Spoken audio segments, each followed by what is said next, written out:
Wake up, you bum. Wait. Who said This that? is your subconscious speaking. It's been 4 months. No. Get back to No, work. don't hold me accountable. Get back, Don't you do it. bum. No. Yeah, you bum.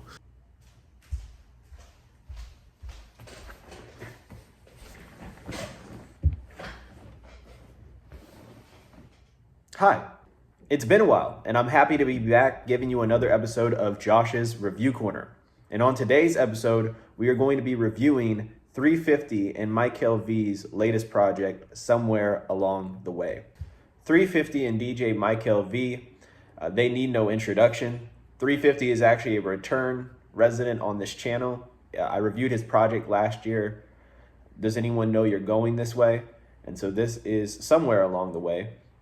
And DJ Mykael V, he needs no introduction either. He is a prominent figure in the Christian hip hop space. He is widely considered to be the best DJ in the space. So these are two gentlemen who are definitely very distinguished and who know what they're doing when it comes to the music. Both have produced at a high quality, literally, and as it pertains to the music they're making. They're both very talented producers. We also have OK Benny providing the majority of the production on this project, although you do have some little Easter eggs of other producers sprinkled throughout the project.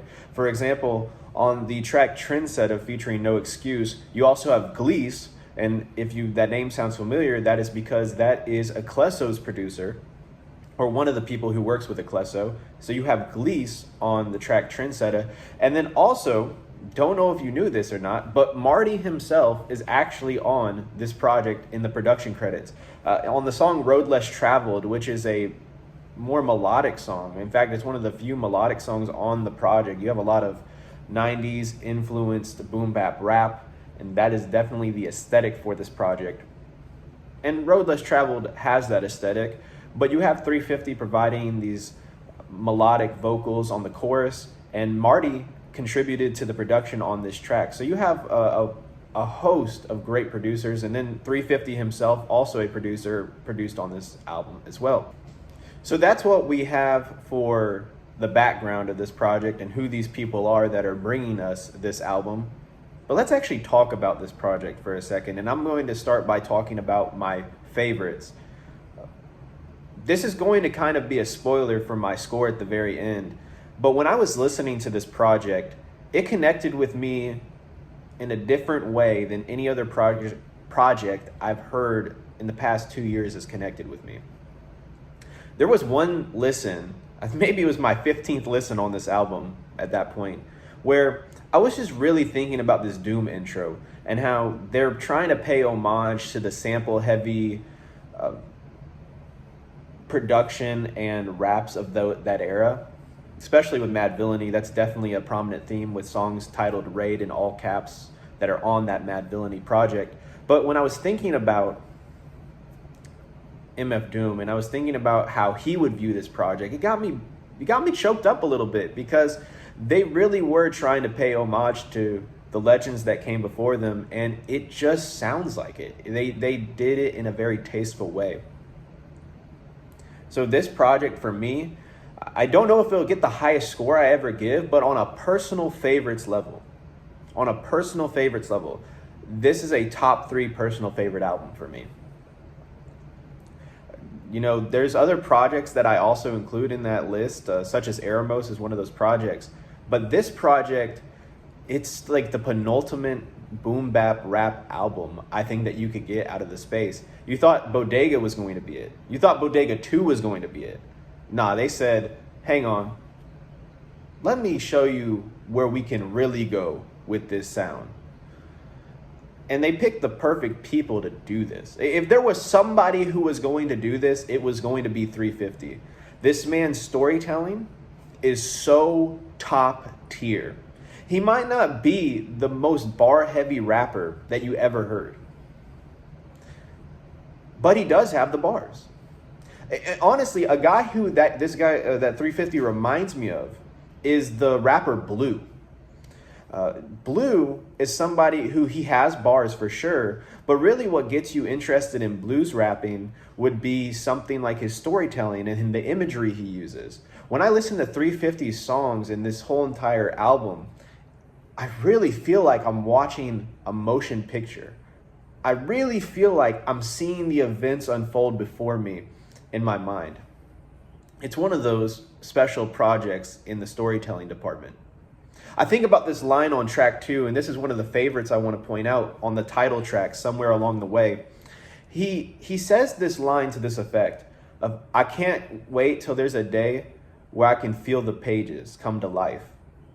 He's talking about the Bible. And that is such a great line, such good songwriting.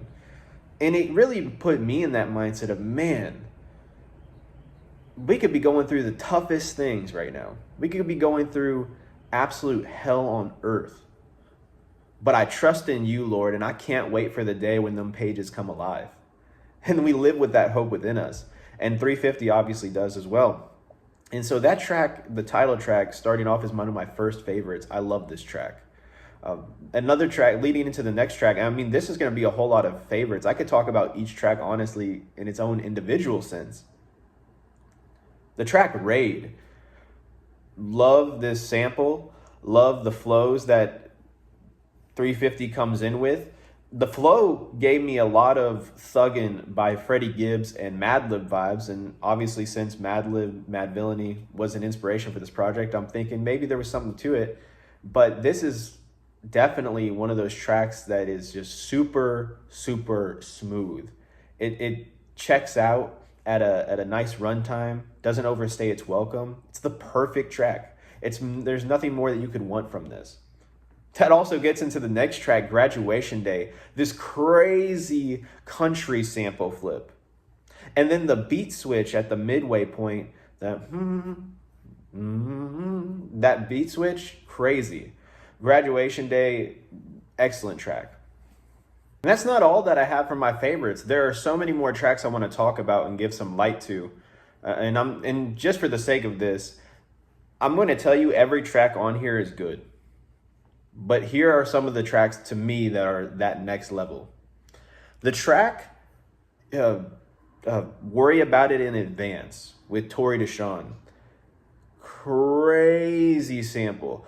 This man 350 has the sauce on this track, brother. When he's talking about that bagel with the timeline, that's one of the smoothest lines I heard in a rap song in a minute. Then you think about how awesome that sample is. It's very subdued. It's not trying to do too much. It's just very soulful, makes you feel very connected with the music. Then Tori Deshawn comes in. That beat switches and it just goes to the keys. Dun, dun, dun. And he's just spitting. And then when the beat switches again and it gets into those crescendo parts where with the gasoline, and then he says, on my lips like some Vaseline. Like those little vocal inflections do so much for the track. And it's just so awesome to hear. So Worry About It in Advance is an amazing, amazing, amazing song. And then the very next song that comes after this, not the very next song, track 12, Live and Direct. Love this sample. Love this sample. Also just love the way 350 raps on this sample. Just a very smooth track, nothing more, nothing less. And then we have this track, the closer, God Will. Perfect sample, perfect outro track. I love how at the very end of this track, the artist and DJ Mike, all the artists get together and they start shouting out all their family. They start shouting out their friends, all the people who made this project possible. And also another thing that this project really does is it shows you how much 350's affinity and love for his grandma is. And that's a very prominent theme on the project. And you get that feeling of just, man, he wants to pay homage and he misses the time that he had with her. And the fact that he can't experience that now, but that, man, there will come a day where I will get to experience that. So this project to me is just chock full of favorites. As far as a least favorite goes, I hate even saying that there's a least favorite on this project, man, but I do think there is a track that pales in comparison to the rest of the project. And that track is 350 Ways, which is funny enough was the lead single for this entire project.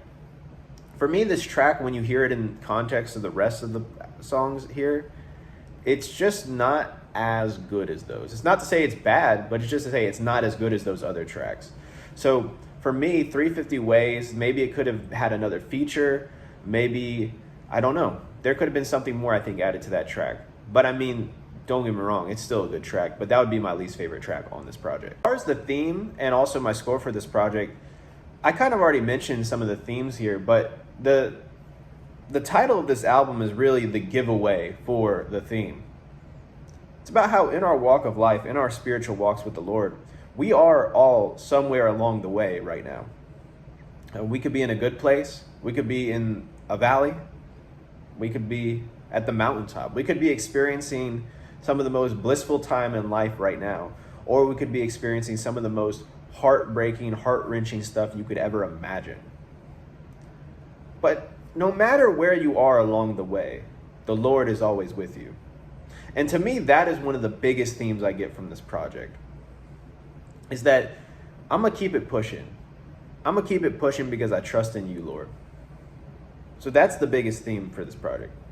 And as far as my score, I would give this project a 9 out of 10, but I really wish I could give it like a 9.75 or a 9.5 out of 10. This project is amazing, guys. If you haven't heard this project, or you're one of those people who says, man, Christian rap is whack, I highly recommend you go listen to this project. There is nothing whack about this project. Everything about this project is top tier, from the production to the raps to the flows to the sequencing. Everything about this project is amazing. And I hope you get to experience it the way I experienced it, because I love this project.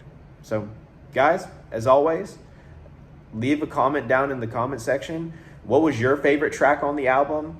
Do you agree about 350 Ways being the worst track on the album, or at least the track that pales in comparison? Would love to hear your thoughts down in the comment section. As always, guys, have a blessed day, and I'll see you on the next episode.